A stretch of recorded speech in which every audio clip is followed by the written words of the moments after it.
I always enjoy these, but I think especially for this chapter, just based on how many things happened. So we're not going to waste any time. We're just going to get into the analysis. First thing we're going to focus on a bit is the cover page, because that was the topic of a lot of conversation once the scans came out, is Pound. That's pretty much Pound. And just looking at the picture even better than I did when I first read it, Pound is at Greenbit. If you look at the cover story, then look at the picture of Greenbit, Pound is in Greenbit. So Pound essentially floated from Big Mom's territory in Whole Cake Island. Granted, we don't know exactly how far Whole Cake Island is from Greenbit, but he made it from Whole Cake Island to Greenbit, which is pretty insane. So personally, I'm past that point, right, of Pound being alive. If you go back to the story and the sacrifice Pound made, I thought it was brilliant as far as like him knocking Oven or trying to knock him into the water so that they could get away, essentially saving the entirety of Whole Cake Island because he saved the cake. It was a great moment for him. And then going back and rereading, I just realized how much I enjoyed that moment, because that was one where he knew he couldn't win. That was a fight he knew he couldn't win, but it didn't matter. He did it for his grandkid and his daughter. So even in the midst of that, he said, "This is the end. These are my final words. Congrats on the wedding." And it was just a great way for Pound to go out. And you saw Oven coming back behind him. It was some discrepancy, whereas the blade that Oven used and the one that was shown with the blood, they didn't necessarily match up. So people were speculating that Pound could possibly be alive. So now it's come to fruition. I think a lot of people were just doubting it. It's here and he's alive. So it is what it is. Let's just move forward and see how the cover story plays out, because there's nothing we can do about it anyway. Personally, I don't love it. I don't like it, but let's wait and see how this plays out. I've talked about the Conjurer thing as far as it making sense. People did bring this question to me though. How did they establish communication before? How could he not know where to find Orochi? And the perfect thing is Orochi was at the flower capital for the longest. Like, that's where he stayed. Now he's in Onigashima, a completely different place. So because of that, even though they communicated via the birds or the ink birds that Conjurer would create, it's a completely different location. Where would he send this bird? Of course, that's something that should have been communicated beforehand. However, no issues with it, even with the Viz. I didn't talk about this moment as much as far as Momonosuke. It seems like he's going to try to escape from Kanjuro. No, he's not strong enough to defeat Kanjuro. That's not something I expect whatsoever. However, Momonosuke is showing some growth and development, even from the chapter where he told Luffy not to worry about him, if he can at least make it difficult for Kanjuro, whereas he runs away, and then Kanjuro more than likely is going to run into one of the scabbards because he's now trying to figure out his way through Onigashima, and that's where they are. So it's actually great for Momonosuke. I know, again, the shadow of Oden is so large, you can't hope to live up to that shadow. However, you can just be the best that you can at your age, and I think trying to escape, getting the knife to,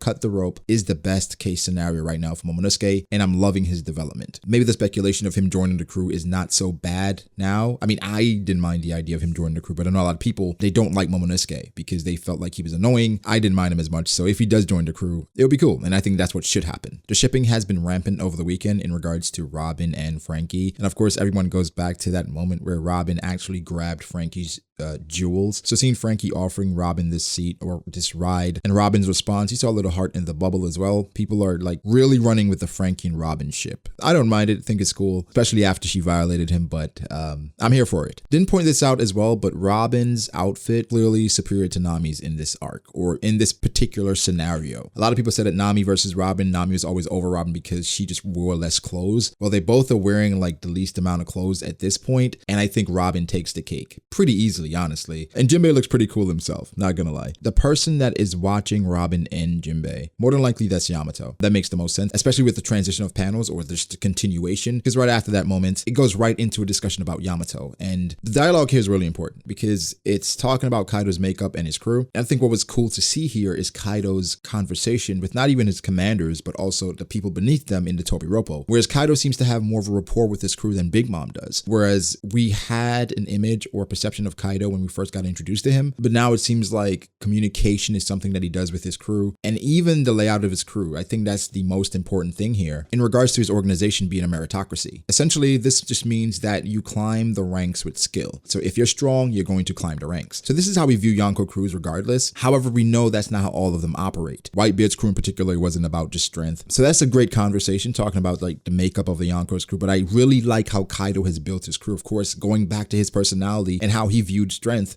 it makes sense that for his crewmates and for his crew in general to grow within the crew, it comes down to skill and strength. So I thought that was really great in regards to the conversation between the Tobiroppo and King in particular, whereas King is right beneath Kaido as far as strength and skill, as far as status in the Beast Pirates. Something that's also been cleared up is that Sasaki and Who's Who, apparently those are the two that were formerly captains of their own crew. So of course that explains their ambition. Someone had mentioned, like, I didn't talk about like my title of my last video as far as Kaido having the strongest crew. I guess a bit hyperbolic, But the point of that is to basically get into a conversation about the meritocracy, whereas Kaido's crew is made up of people who have great ambition. But Kaido's building a crew of warriors, whereas they're former captains. It's a difference between Kaido's and Big Mom's crew, like a significant difference, whereas I think Kaido's crew could be a lot more successful than Big Mom's because of this small difference, but we're not going to talk about that here. However, I like King antagonizing Who's Who and Sasaki a bit, basically knowing their ambitions, understanding that they're chasing after his spot, and kind of using that against him to get what he wants done. Also, something that stood out to me here is King being an amazing right hand, whereas King got wind of Kaido's problem, right? But instead of just saying, well, Kaido will take care of it, he stepped in, used Kaido to assemble the Tobiropo to basically take care of that problem for him. So King is always seemingly a couple steps ahead of Kaido because he knows that's what he needs to do. Even in regards to keeping the Big Mom pirates out of Wano, he was the one who tipped over the ship. So King is showing himself to be very competent as a right hand. I know there's been a lot of clamor as far as right hands, first mates, vice captains, that whole argument, but I guess we have to wait and see exactly where King slots in. And I suppose at some point we have to talk about what exactly do they mean? What's the right hand? What's the first mate? And what's a vice captain? What is the difference between the three? Something cool I also noticed is the mask of Bao Huang and Who's Who seem to have a similar tattoo on his chest. Of course, they have different eyelids, but I wonder if this is a theme or something going forward that we're going to find out more about. I think the dialogue here changes a bit of my perception of him or what I expect. Black Maria is saying that to capture Yamato or to find Yamato, it seems like a formidable task. For me, obviously, the purpose of this entire assignment is to split up the Tobiropo because some of them may be early matches for some of the Straw Hats or even the Kid Pirates or maybe even Law. But seemingly the point is to split them up to have them encounter different members of the Alliance. And of course, with the Alliance, there are a few people who have gone off on their own. Kid's crew should be together, but they're probably going to split up as well. Luffy has gone off on his own. We see what he's into. And Zoro's gone off on his own. Zoro going off on his own makes more sense. That's kind of been Zoro's path in Wano so far. So I think something significant is going to happen for Zoro here. Of course, Sanji's with the Weakling trio. So I think he's always there to kind of protect them. That's kind of been his role mostly in the story. Like he's always come in and he's protected the Weakling trio. This is going to lead to some interesting developments for each of these characters. We've been speculating warm-up fights, right? And this is the time where they can have their warm-up fights before the top tier fights, the commander fights. Jinbei is eager to prove himself here as well. And the Jinbei dialogue is something I want to talk about really quickly, in which he hints towards how useful he can be, because he talks about how lively everyone is, right? And how worked up everyone is. But he specifically mentions when everyone is worked up and everyone is fighting, the key to the fight will be having someone who can calmly observe the state of the battle. And the person that he's obviously referring to is himself. And he's really eager to prove that he is a valuable member of the crew. So I really enjoy that dialogue. For Yamato, he could be really powerful or really slippery or really sneaky, but using the word formidable makes it seem like it's going to be a challenge. There's an announcement that Kaido has to make as well in regards to the world's strongest pirate alliance. Kaido does mention that if he leads with this announcement, it'll only cause confusion. Not sure that could be, honestly. Like, I've been thinking about it for a while as far as like coming up with something that could cause some confusion. A lot of people are speculating that the announcement could be a marriage, but I'm not sure how that would cause confusion when they are allying. So it makes sense for them to marry the son of Kaido with one of the daughters of Big Mom. However, what is this thing? What could cause the confusion where Kaido wants to hold off on this announcement? So we have to wait and see. I don't mind Ulti as well because Ulti kind of gives me some Baby 5 vibes. Where for Baby 5, it seemed like she was disrespectful to Doflamingo, but Doflamingo understood her, so he didn't mind it. So Kaido's kind of giving me that vibe where it's like, yeah, I get it. She's a bit disrespectful. She's a bit blunt, but I understand her. I get her. And maybe sometimes that keeps me in check. Maybe I don't mind that, right? Someone talking to me that way and being honest, because for people, when they get to a certain level or a certain stature or a certain status, people stop being honest with them because they don't want to get killed. They don't want to get hurt, and just a blatant fear of that person. So for Kaido, that could be why he just tolerates Ulti, because he knows she's going to be honest with him and maybe he appreciates that. Initially, I'd mentioned that Luffy's about to mess up the plan for some random fodder, but going back, I was wrong about that because the plan is for Luffy and Kid for them to be a distraction. So Luffy and what he's going to do now, this is something that Law foresaw because this is Luffy. So no question, Luffy's going back and he's planting his fist in that ape-looking guy's face. And that's going to be the first domino to fall, because then they're going to know somebody's there, and then it's going to be a whole thing, right? That's when chaos is going to break out. So he absolutely should do it though, because they were being ridiculous, right? As far as like the comments about food, and when he thinks back to Tama and Tama's connection to Ace, he's going to take that personally. So Luffy being that upset and that face he made, perfect. Luffy's going to go ham. But guys, give me your thoughts. How do you feel about this chapter? Definitely 8.5 out of 10 for me. We are going on break next week, but there's some things we can talk about from this chapter. We'll talk about it another day, but give me your thoughts. What would you like to see me talk about more from this chapter as well? Because that's something I've never asked before, but